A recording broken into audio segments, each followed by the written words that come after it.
Amy, thank you so much for joining us. So great to be here. Amy, take us back in time.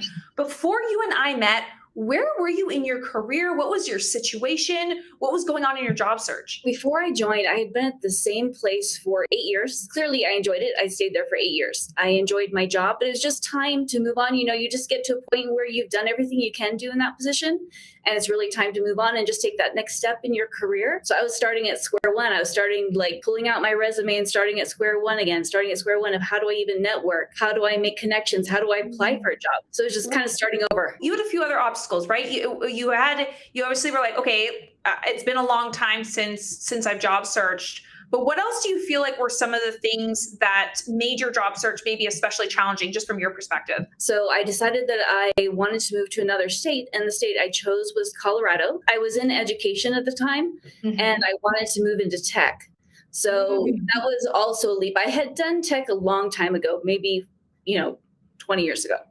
And to get back into tech from education was also a leap. So not only moving locations itself, but industry. When you got into the program, what were some of the major impacts you saw, the changes to your approach, things that really made the big difference for you? I would say there's three main things. One of them is you start the program by having people research what do you actually value in a job. And that just took forever because you're just starting from scratch. You want to make sure you get it right. What do I value in a job? Is it the money? Is it the career leap?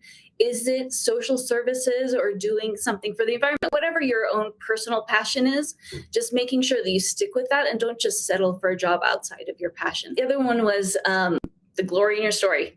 Just being able to articulate what I had accomplished in a way that other people could relate to, that people were interested in listening to, was important to me. That was something I really learned. And then finally, the interview practice itself. So you're part of a group, and every single person in the group is willing to practice interviews or look at your resume or whatever you need to do.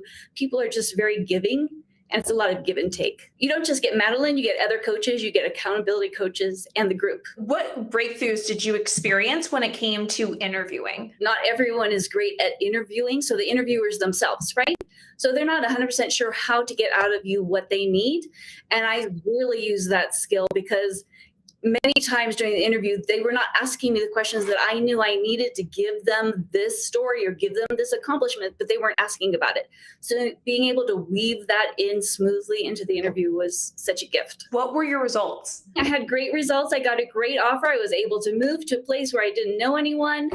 After 8 years at the same company, I moved from education to semiconductor tech, which I'm very happy about. What would you say to those folks who are kind of on the fence there? No one has a crystal ball, but it's entirely possible the recession is around the corner. I would say strike while the iron's hot. This is your opportunity to pull it together, get your resume together, get this class together, and make sure you can really get a job before the door closes. That's just my opinion.